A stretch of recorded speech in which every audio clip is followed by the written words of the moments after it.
नमस्कार बच्चों, आज के नए प्रश्न के रूप में आपका नया टॉपिक है आनुवंशिकी में टी.एच. मॉर्गन के योगदान का संक्षेप में उल्लेख कीजिए। ये क्वेश्चन नंबर 9 है, इसे आपको आज समझना है। आनुवंशिकी आप जानते हैं, अब नए वैज्ञानिक का नाम आया है टी.एच. मॉर्गन। बेटा इसका आंसर हम इसको 4 बिंदुओं में समझाएंगे, 4 पॉइंट के रूप में 1, 2, 3 और 4। तो आप पहले पॉइंट्स के तहत देखें, स्टेप बाय स्टेप समझने का प्रयास करेंगे। सबसे पहले वैज्ञानिक कौन है, क्या है, क्या उनका मुख्य योगदान है, किस रूप में उनकी पहचान है जेनेटिक्स में। ठीक, तो थॉमस हंट मॉर्गन इनका पूरा नाम है, इसको शॉर्ट में टी.एच. मॉर्गन के नाम से जानते हैं। ये प्रायोगिक आनुवंशिकी के पिता कहलाते हैं। प्रायोगिक आनुवंशिकी के पिता father of experimental genetics. Genetics के तो पिता, फादर ऑफ जेनेटिक्स तो आप जानते हैं मेंडल हैं, जिन्होंने जेनेटिक्स पर काफ़ी कार्य किया और अपने सिद्धांत दिए और उन्हें माना गया। उनके बाद ये टी.एच. मॉर्गन जो साइंटिस्ट आए, इन्होंने अपने एक्सपेरिमेंट के द्वारा जेनेटिक्स को नए पहचान, नए आयाम दिए। इसलिए इन्हें father of experimental genetics, father of experiment genetics, प्रायोगिक आनुवंशिकी के पिता के रूप में जाने जाते हैं। बच्चों इनके नाम को आप याद करें, ये किस रूप में जाने जाते हैं ये याद करें, अत्यंत आवश्यक है। फिर आगे बढ़ते हैं। प्रश्न है कि आनुवंशिकी में इनका क्या योगदान है। तो सबसे पहला योगदान तो यही रहा कि इन्होंने एक्सपेरिमेंट्स के द्वारा जेनेटिक्स में नए प्रयोग के माध्यम से नए नए सिद्धांत दिए, नई पहचान दिए। इसलिए इनको फादर ऑफ एक्सपेरिमेंटल जेनेटिक्स कहा जाता है। इन्होंने बच्चों ड्रोसोफिला पर प्रयोग किए, ड्रोसोफिला पर प्रयोग किए। और ड्रोसोफिला क्या है, एक मक्खी होती है, इन पर प्रयोग किए और प्रयोग कर वंशागति क्रोमोसोमवाद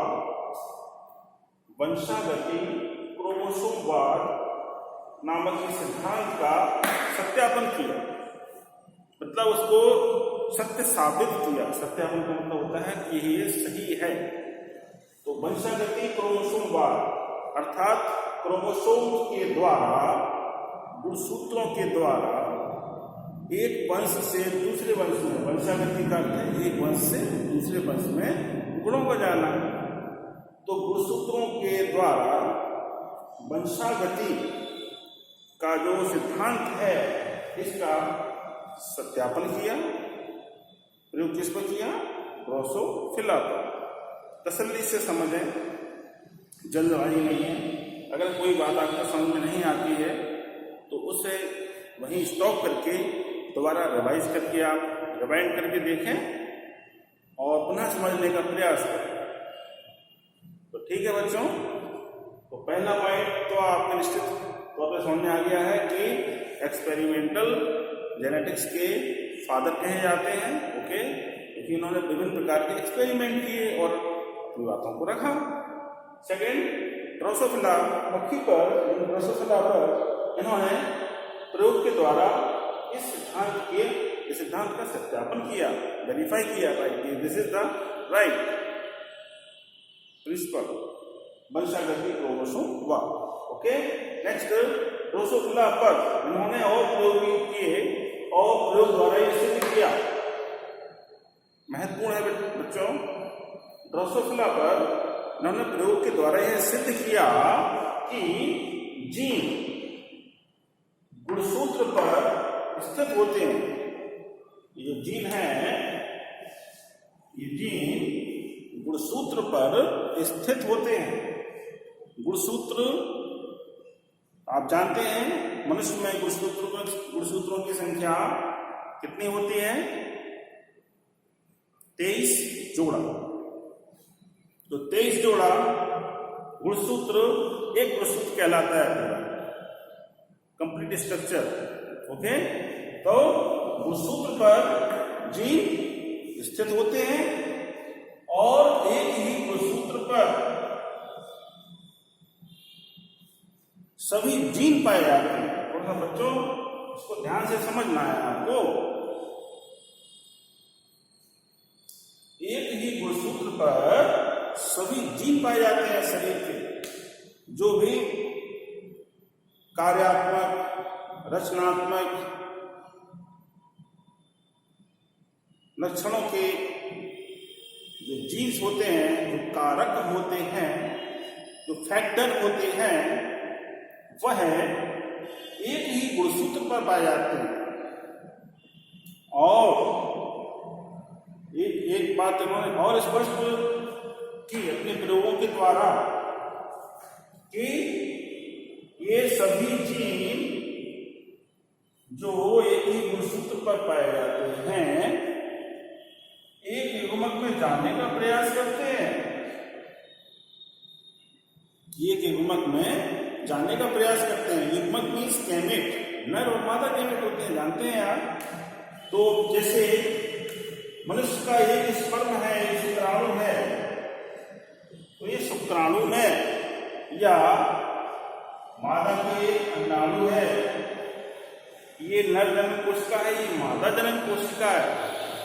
तो ये एक युग्मक कहलाए, ये भी एक युग्मक कहलाए, ये नर का और ये मादा का। तो आप देखिए बच्चों कि समस्त जीन, सभी कारक उस व्यक्ति के एक जनन कोशिका में पाए जाते हैं। ये प्रयोग के द्वारा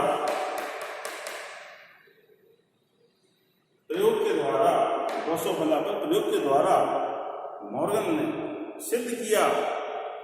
ओके, इतनी बड़ी बात है। ऐसे तथ्यों की जानकारी दी जिससे लोग अनजान थे। मेंडल ने तो मटर के पौधे पर प्रयोग किए थे और अपने सिद्धांत दिए, दैट्स इट। लेकिन इसके बाद जो थॉमस हंट मॉर्गन साहब आए, इन्होंने अनेक प्रयोग किए और ड्रोसोफिला पर प्रयोग के दौरान उन्होंने कई बातें सिद्ध की। इसलिए तो इनको फादर ऑफ एक्सपेरिमेंटल जेनेटिक्स कहा गया। बच्चों, किसी बात के लिए उसको पिता शब्द से जोड़ना कोई मामूली बात नहीं होती है। उस व्यक्ति का, उस पर्सनालिटी का जीवन का हर क्षण समर्पित होता है उस कार्य के लिए, तब वह कुछ कर पाता है।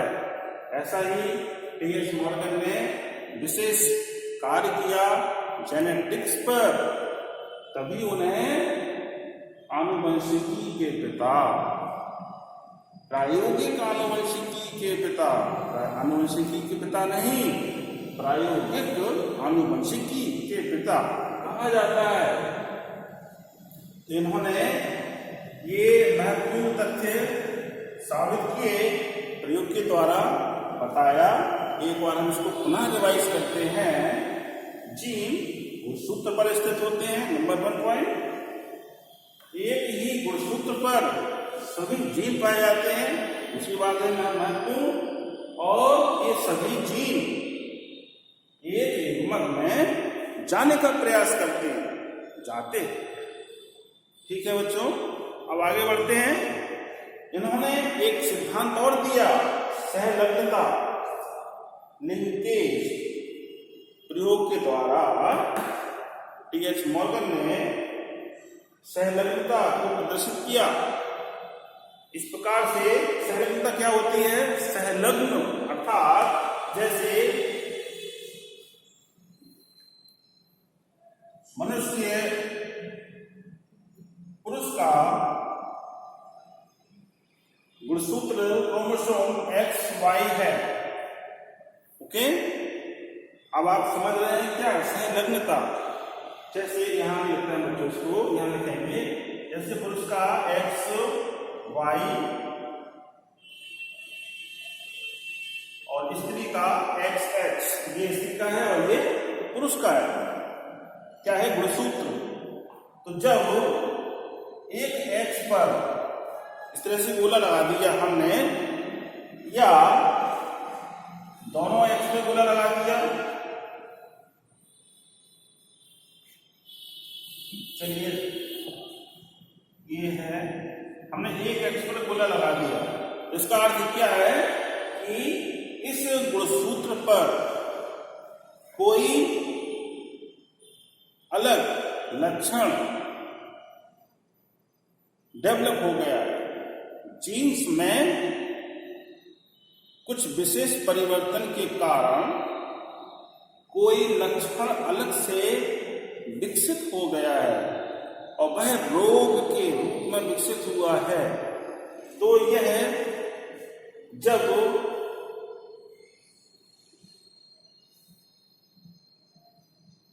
इस गुण वाली कोई मादा जब किसी पुरुष के साथ उसका विवाह होता है तो यह लक्षण उनकी संतानों में पहुंचेगा और संतानों में इसके कारण रोग उत्पन्न होगा।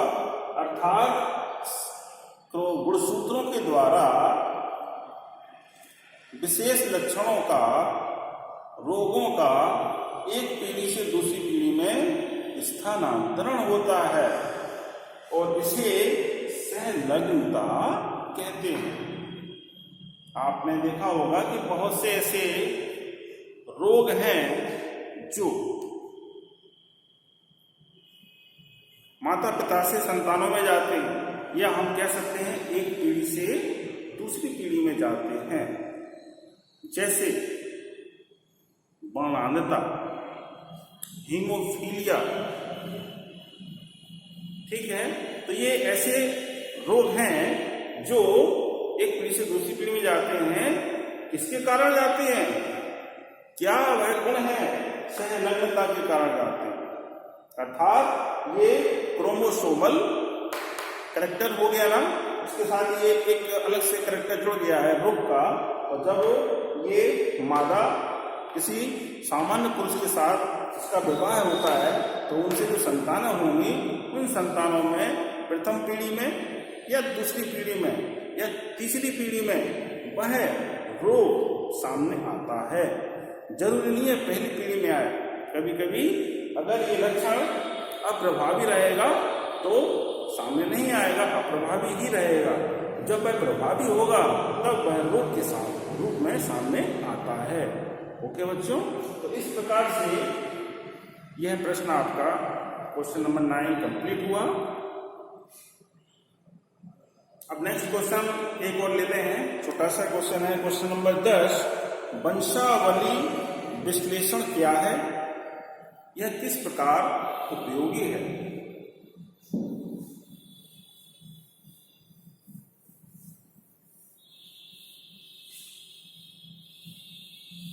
क्वेश्चन नंबर 10 है, आप अपनी बुक में इसको देखें। वंशावली विश्लेषण, वंशावली विश्लेषण।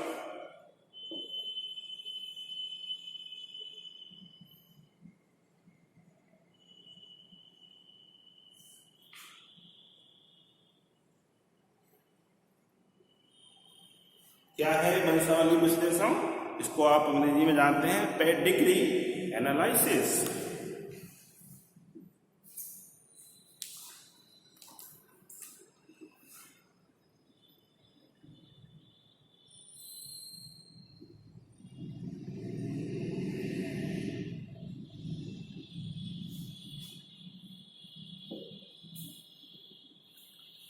Pedigree analysis. क्या होता है बच्चों ये वंशावली विश्लेषण क्या है और यह किस प्रकार उपयोगी है, ये आपको अध्ययन करना है। तो बच्चों, मानव ने कुछ जीनों का वितरण और उनकी वंशागति का अध्ययन किया और एक विधि प्रस्तुत की। उस विधि को ही वंशागति विश्लेषण कहा जाता है। मानव ने कुछ जीवों का वितरण, कुछ जीनों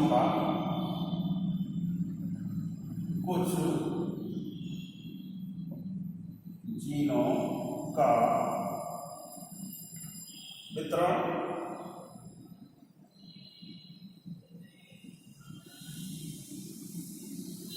और उनकी वंशागति का अध्ययन।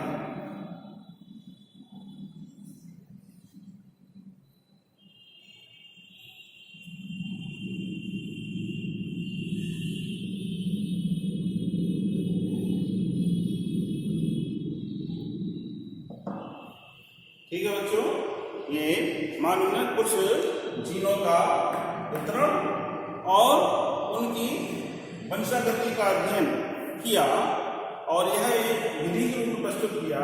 यह भी एक विधि के रूप में प्रस्तुत किया। यह विधि ही वंशागति विश्लेषण कहलाती है।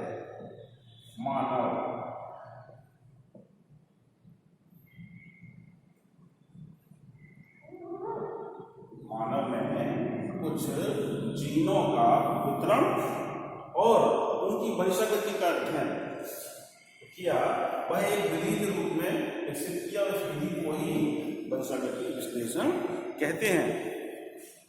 बच्चों, थोड़ा सा आप समझने का प्रयास करेंगे। जीनों का वितरण, कुछ जीन्स ऐसे होते हैं, उन जीन्स के बारे में उन्होंने वितरण किया, उनको अलग अलग किया और फिर उनकी वंशागति, एक वंश से दूसरे वंश में जाना, उसका फिर अध्ययन किया और ये दोनों को ही, ये जो कार्य किया जाता है, इसी को वंशावली विश्लेषण कहते हैं। इसको और आगे देखें बच्चों, यह विधि मानव मतलब उपयोगिता के स्तर से यह विधि मानव लक्षणों की वंशागति के अध्ययन के लिए अत्यंत सुविधाजनक है। यह विधि मानव लक्षणों, यह विधि मानव लक्षणों की वंशागति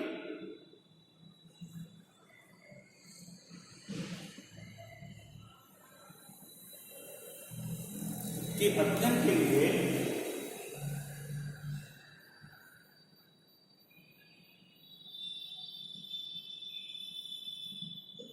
अत्यंत सुविधाजनक है।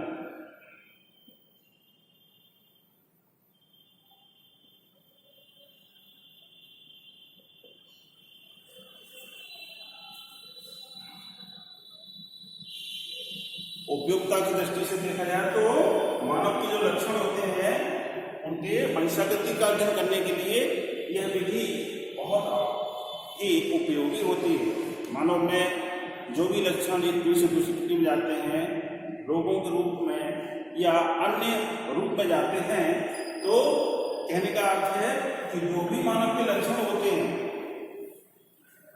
रोग के रूप में हो सकते हैं, विशेष लक्षणों के रूप में भी हो सकते हैं। तो जो भी मानवों के लक्षण होते हैं, उन लक्षणों की वंशागति, एक पीढ़ी से दूसरी पीढ़ी में जाना, इसका जो अध्ययन होता है, इस अध्ययन को करने के लिए यह विधि अत्यंत सुविधाजनक है। ओके बच्चों, आप एक बार और इसको समझने का प्रयास करें। प्रारंभ से बच्चों, मानव ने कुछ जीन, बच्चों कुछ ऐसे विशेष जीन होते हैं, उन जीन्स का पहले वितरण किया, आइडेंटिफाई किया, उन्हें जाना क्या है, फिर उनकी वंशागति किस प्रकार हुआ है, एक पीढ़ी से दूसरी पीढ़ी में जाकर अपने प्रभाव को प्रदर्शित कर रहे हैं, उनके गुणों का अध्ययन किया, वंशागति, एक वंश से दूसरे वंश में जाना और उनके गुणों का अध्ययन करना, ये सभी वंशागति विश्लेषण के अंतर्गत आता है, पेडिग्री एनालिसिस। बच्चों, जब कोई ऐसे रोग जिनका इलाज कराते कराते